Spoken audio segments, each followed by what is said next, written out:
आज का टॉपिक है द्विघात समीकरण। सबसे पहले समीकरण किसे कहते हैं? आप पिछली क्लास में पढ़े होंगे, जब कोई पॉलिनोमियल p ऑफ x जब ये किसी नंबर के बराबर हो जाती है, सपोज 0 के बराबर होती है, तब ये पॉलिनोमियल क्या कहलाता है? इक्वेशन, समीकरण कहलाता है। ठीक है, चूँकि 2x²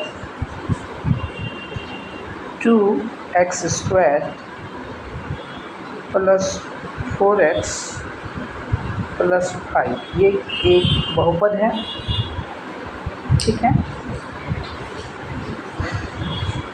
लेकिन ये बहुपद को मैं अगर 0 के बराबर कर दूं, तब यह बहुपद समीकरण कहलाएगा।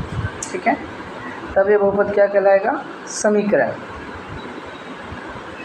अब जरा समझिए कि ये किस प्रकार का समीकरण है। ठीक है, तो इसके लिए हम इसके पावर को देखते हैं। ये देखिए, इस पावर को देखते हैं तो मैक्सिमम पावर कितनी है इस समीकरण की? मैक्सिमम पावर 2 है। पावर क्या है इसका? 2। मैक्सिमम पावर क्या है? Power equals to 2।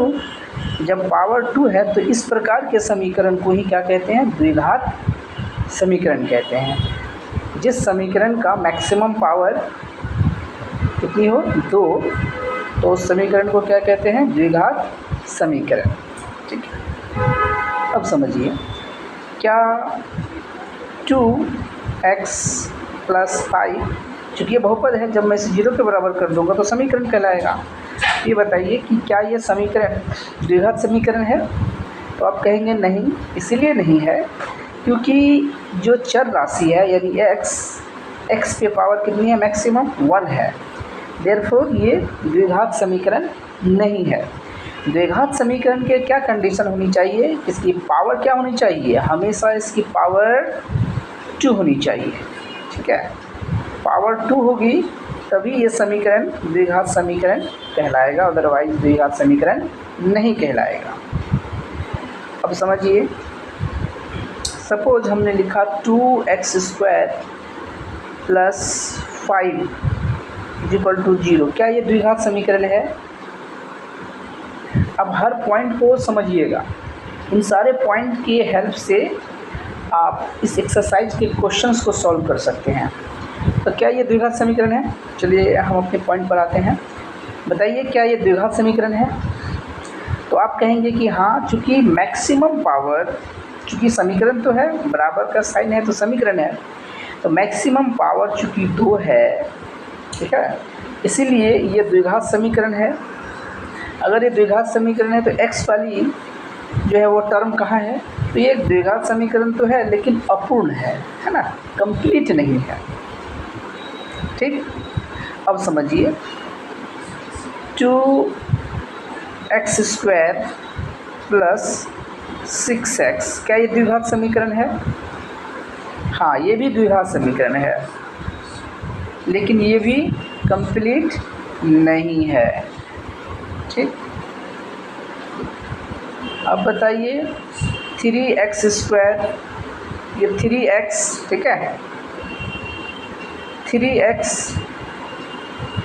प्लस 5 बराबर 0, ये द्विघात समीकरण नहीं है। क्यों नहीं है? क्योंकि x² वाले टर्म इसमें प्रेजेंट नहीं है। ठीक है,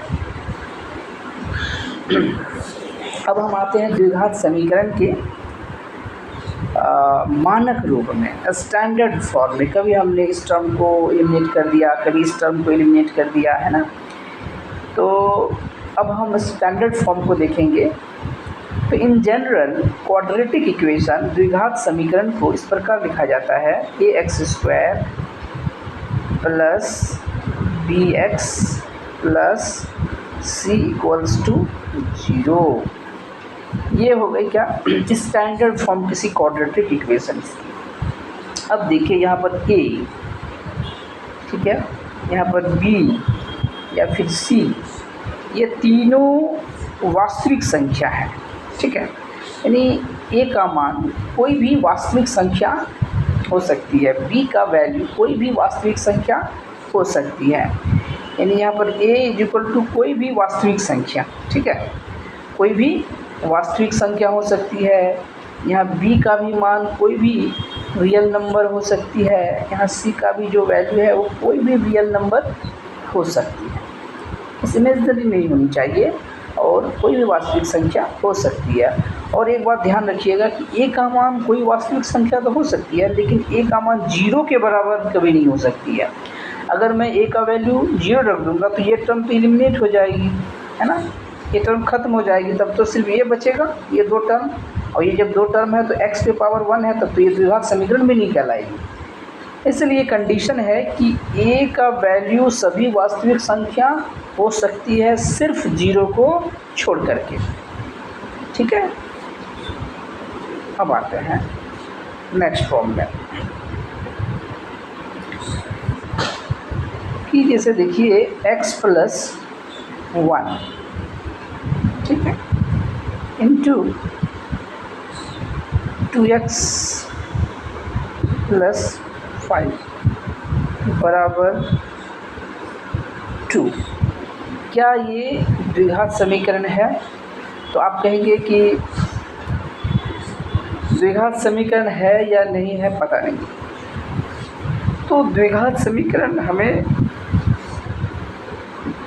पता करने के लिए इसे थोड़ी सी हल करनी होगी, इसे सिंपल फॉर्म में लानी होगी। और सिंपल फॉर्म में तो किस फॉर्म में, कौन से सिंपल फॉर्म में? तो अभी हमने बताया स्टैंडर्ड फॉर्म, यानी ax square plus bx plus c is equal to 0। मतलब इस फॉर्म में, है ना, इस फॉर्म में इस इक्वेशन को सॉल्व करके दिखाना है। अगर अल्टीमेटली और फाइनली इसे सॉल्व करने के बाद ये इस फॉर्म में आ जाता है, इस फॉर्म में अगर दिखता है, तब हम कहेंगे कि दिया हुआ समीकरण द्विघात समीकरण है, अदरवाइज नहीं है, ठीक है। चलिए हम सॉल्व करते हैं। सपोज x है ना प्लस 1 इंटू 2x प्लस 1 बराबर हमने 0 लिया। तो हमें पता नहीं चल रहा है कि द्विघात समीकरण है या नहीं, तो हम क्या करेंगे, इसे सॉल्व करेंगे, ठीक है। तो x को 2x से जब मल्टीप्लाई करेंगे आप, जब x को इससे मल्टीप्लाई करेंगे 2x प्लस 1 से, इसके प्रत्येक टर्म को इस टर्म से मल्टीप्लाई करनी है, और प्लस 1 इंटू 2x प्लस 1 बराबर 0।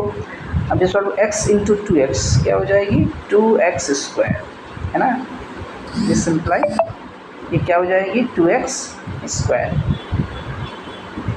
राइट।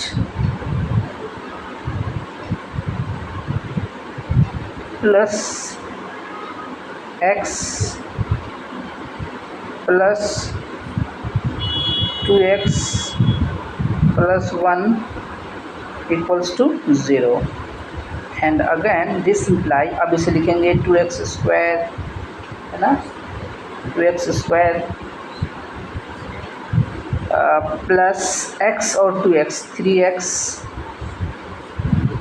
Plus 1 equals to 0। ये हो जाएगी फाइनल फॉर्म। देखिए ये 2x square plus 3x plus 1 equals to 0, 2x square plus 3x plus 1 equals to 0, क्या ये स्टैंडर्ड फॉर्म में नहीं है? यस, ये स्टैंडर्ड फॉर्म में। देखिए ax square plus bx plus c बराबर 0, देखिए है ना, a equal to 2, b equal to 3, c equal to 1। तब हम कहेंगे कि yes this the given equation is in the form of quadratic equation. तब दिया हुआ समीकरण द्विघात समीकरण है। इस तरह से हम और भी क्वेश्चंस को सॉल्व करेंगे। जैसे देखिए एक और मैं एग्जांपल देता हूँ, तो 5x प्लस 1 इंटू एक्स। बताइए क्या ये द्विघात समीकरण है? क्या ये द्विघात समीकरण है? आप फिर मल्टीप्लाई करेंगे। अभी तो हम नहीं कहेंगे, सबसे पहले इसको सॉल्व करेंगे और स्टैंडर्ड फॉर्म में लाएंगे। 5x into x, 5x² plus x बराबर 0। ये तो स्टैंडर्ड फॉर्म में नहीं है क्योंकि जो थर्ड टर्म है वो थर्ड टर्म प्रेजेंट नहीं है, क्योंकि स्टैंडर्ड फॉर्म क्या होती है, ax² plus bx plus c बराबर 0, ये होती है ना। देखिए ये टर्म तो है, ये भी टर्म प्रेजेंट है, बट ये टर्म प्रेजेंट नहीं है। ठीक, आप 0 कर भी कर सकते हैं लेकिन ये कंप्लीट नहीं है। तो कहेंगे कि ये क्वाड्रेटिक इक्वेशन तो है, द्विघात समीकरण तो है, लेकिन पूर्ण नहीं है, पूर्ण द्विघात समीकरण नहीं है। और एक एग्जाम्पल को समझते हैं। सपोज आप इसे ऐसे लिख सकते हैं, 5x² plus 1 right into 2 is equal to 0। अगर सॉल्व करेंगे 5 इंटू 2x, 10x² प्लस 2 बराबर 0। चूँकि मैक्सिमम पावर 2 है तो ये द्विघात समीकरण तो है लेकिन पूर्ण द्विघात समीकरण नहीं है। इसलिए नहीं है, जब हम इसे कंपेयर करेंगे स्टैंडर्ड फॉर्म से, ठीक है, तो ax² plus bx plus c बराबर 0, ये तो स्टैंडर्ड फॉर्म में जब हम इसे कंपेयर करेंगे तो ये टर्म तो प्रेजेंट है, ये टर्म भी देखिए थर्ड टर्म भी प्रेजेंट है, बट bx x वाला कोफिशिएंट वाले टर्म प्रेजेंट नहीं है। इसलिए ये द्विघात समीकरण तो है लेकिन पूर्ण द्विघात समीकरण नहीं है। ठीक है,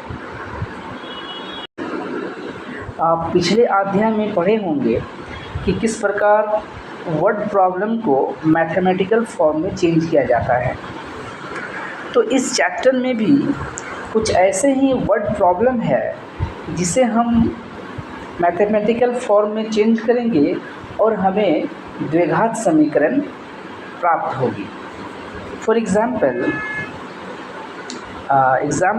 के तौर पर आप समझिए कि जैसे आपके पास सपोज एक प्लॉट है, रेक्टेंगुलर फॉर्म में है। ये प्लॉट किस फॉर्म में है? रेक्टेंगुलर फॉर्म में है, और इसकी जो एरिया है वो 300 मीटर स्क्वायर है। ठीक है, और आप चाहते हैं कि इसकी जो चौड़ाई है ना, इसकी जो लंबाई है, ये लंबाई है, ठीक है जी। इसमें जो ये लेंथ देख रहे हैं ना आप, दिस लेंथ, ये लेंथ L है और ये लेंथ B है।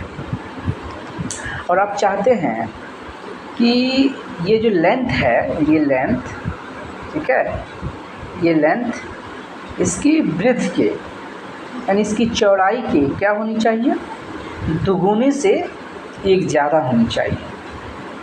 बात को समझिए, वर्ड प्रॉब्लम को समझिए, इसकी जो स्टेटमेंट है, स्टेटमेंट को समझिए। मैं ये कह रहा हूँ इसकी जो लेंथ है, ये लेंथ इसके ब्रेड्थ के दोगुने से एक ज़्यादा है। ऐसा हो सकता है ना, ऐसा किसी का डिमांड हो सकता है कि इतनी जो है प्लॉट की एरिया है, तो इस प्लॉट की एरिया में कितनी लंबाई कितनी चौड़ाई रखी जानी चाहिए। तो उसमें से एक स्पेशल केस हो सकती है कि इसकी जो लेंथ है वो उसके ब्रेड्थ के दोगुने से एक ज़्यादा होनी चाहिए। तो कितनी लेंथ होनी चाहिए तब, और कितनी तब चौड़ाई होनी चाहिए, ताकि इसकी लेंथ इसकी चौड़ाई के दोगुने से ज़्यादा हो। तो इस तरह के प्रॉब्लम को, है ना, जब हम मैथमेटिकल स्टेटमेंट में चेंज करते हैं तो हमें क्वाड्रेटिक इक्वेशन मिलते हैं। चलिए एक बार देखते हैं कैसे। देखिए यहाँ पर अगर मैं, तो इसके लिए क्या करना होगा, आप पिछले अध्याय में पढ़े होंगे। तो इसके लिए जिससे कंपेयर किया जाता है उसी को कुछ मान लेते हैं ना।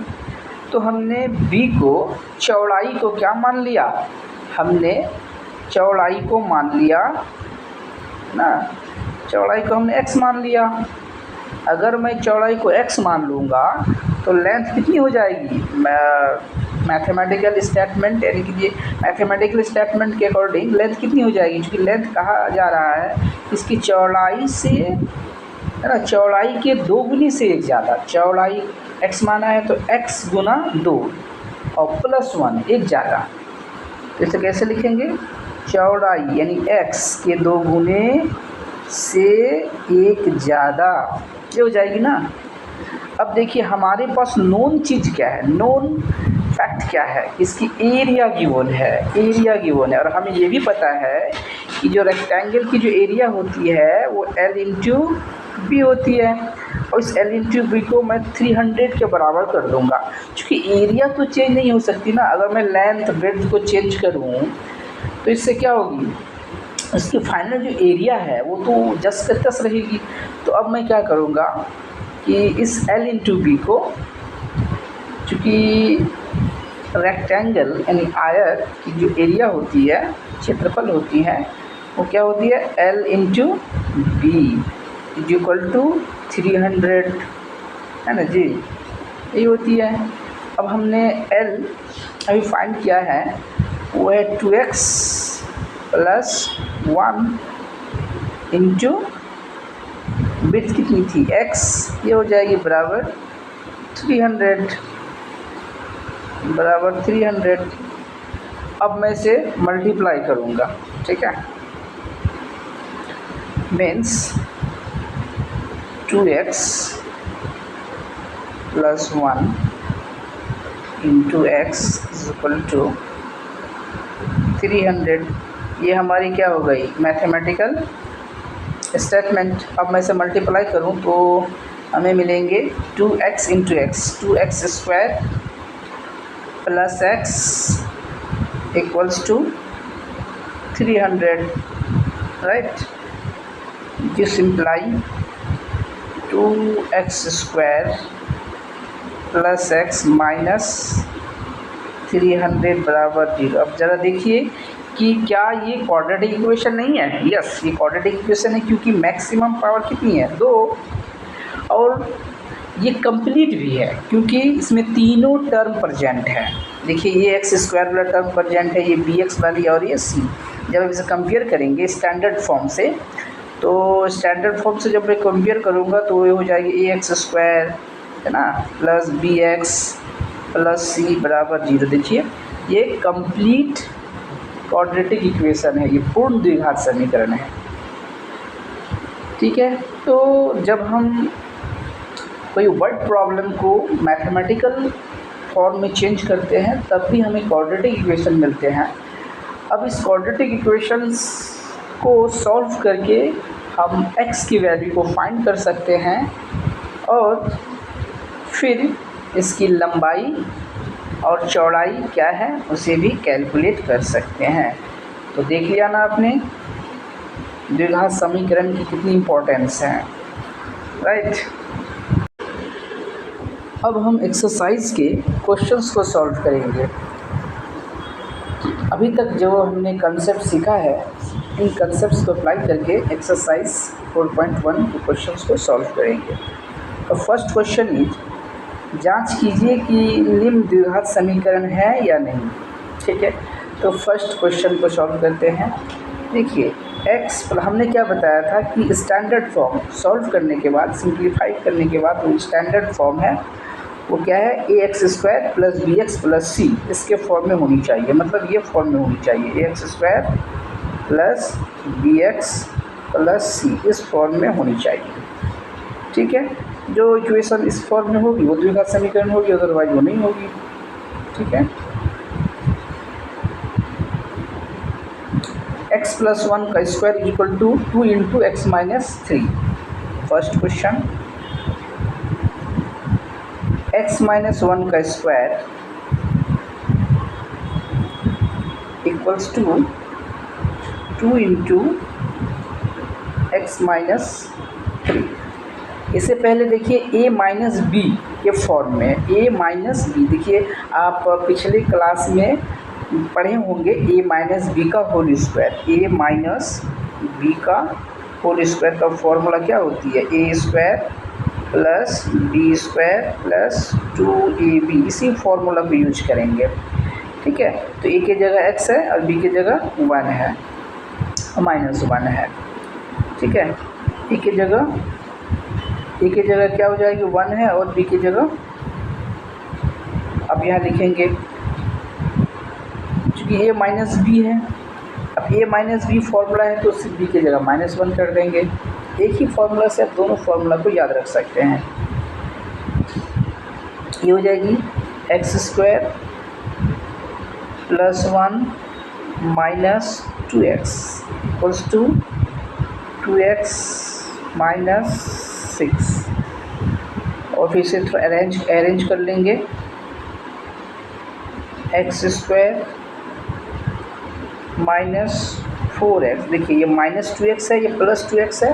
+2x जब RHS LHS आएगी तो इसकी वैल्यू क्या हो जाएगी प्लस से -2x, तो माइनस ठीक है, दोनों को ऐड कर देनी है -4x और ये माइनस इधर रख के प्लस हो जाएगी +6 और +1 +7 बराबर 0। देखिए ये स्टैंडर्ड फॉर्म में है ना, ax² + bx + c के फॉर्म में है।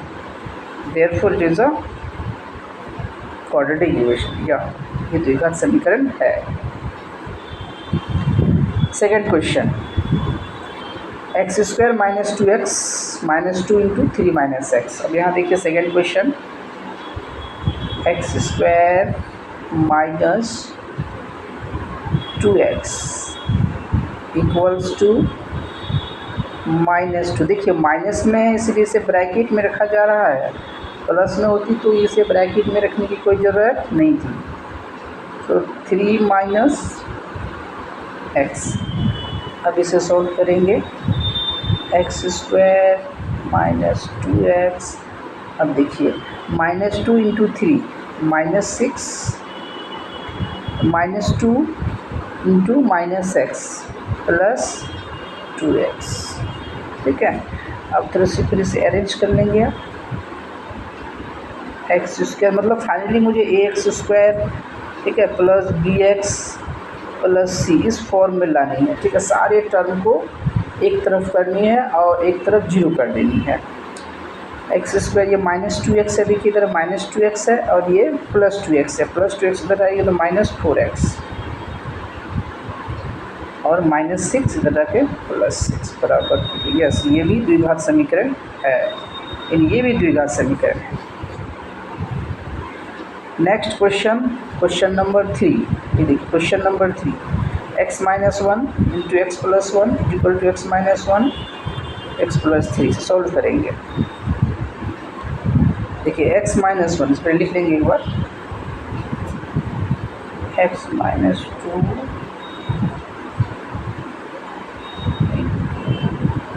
x + 1 बराबर x - 1 ×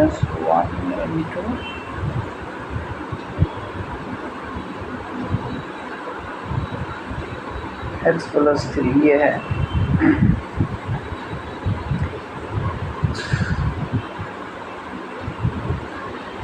अब इसे सॉल्व करेंगे। सो x × x, x² x × ++ x -2x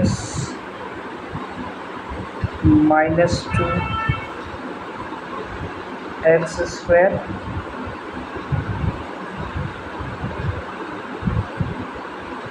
-x and this is -3, ठीक है।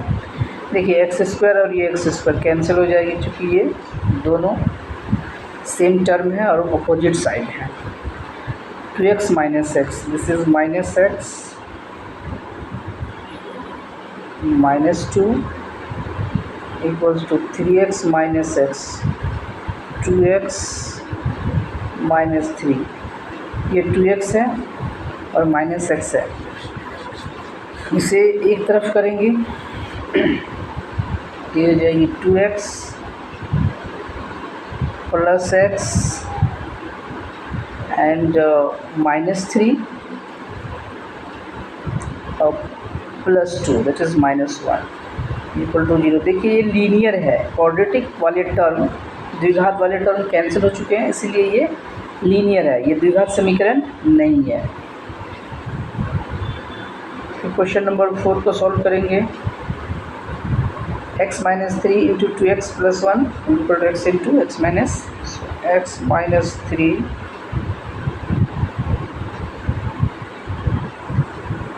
x minus 3 into 2x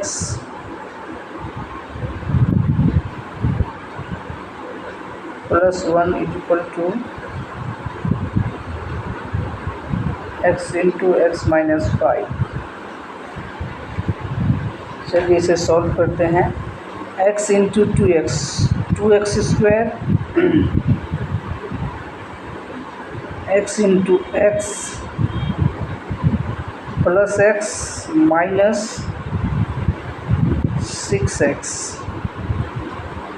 ठीक है, minus 6x minus 3 into 2 minus 6x and minus 3, okay, is equal to x square minus 5x। अब इसे लिख सकते हैं आप 2x स्क्वायर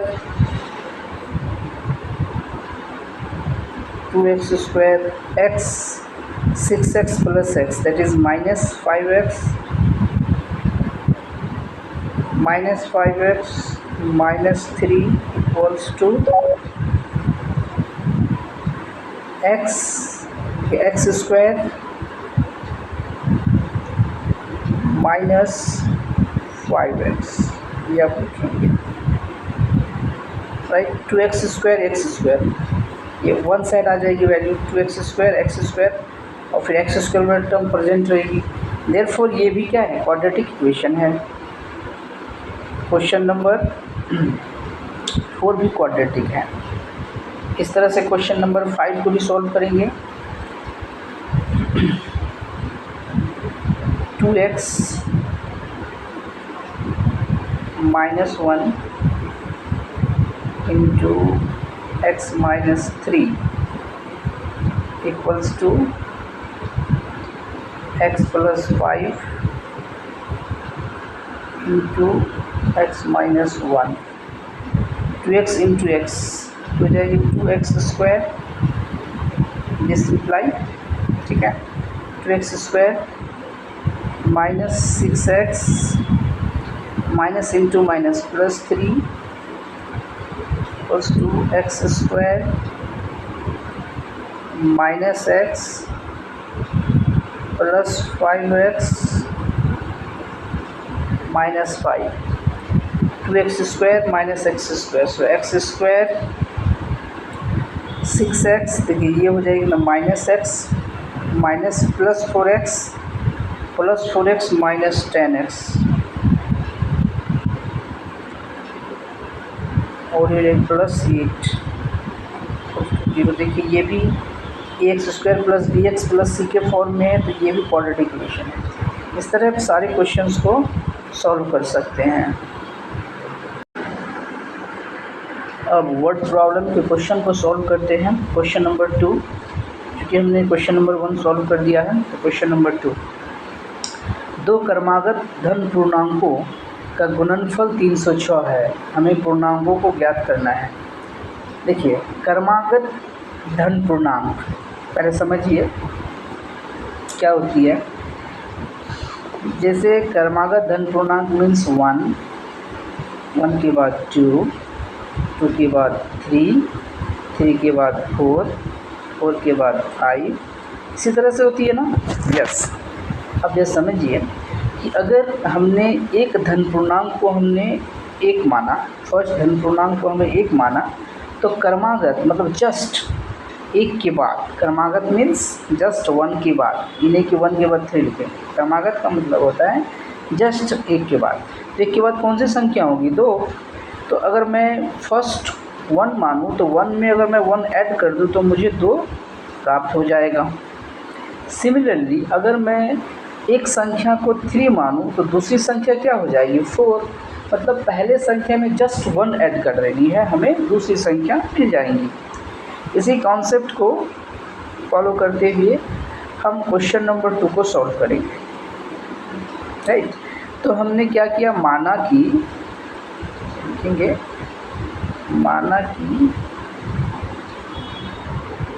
ठीक है, पहली धन पूर्णांक, ठीक है,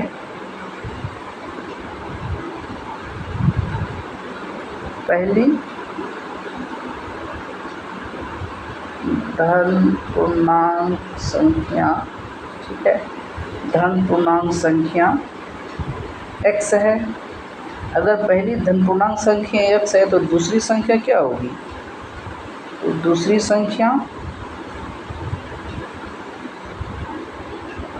x + 1, उसमें एक जोड़ देना है बस, ठीक है। तो पहली संख्या प्राप्त हो गई x, दूसरी संख्या x + 1। और ये क्या कह रहा है क्वेश्चन में कि दोनों धन पूर्णांकों का गुणनफल 306 है, ठीक है। दोनों धन पूर्णांकों का गुणनफल कितनी है? 306। देखिए, दोनों धन पूर्णांकों का गुणनफल 306 है। तो प्रश्नानुसार मैं क्या लिखूंगा यहाँ पर?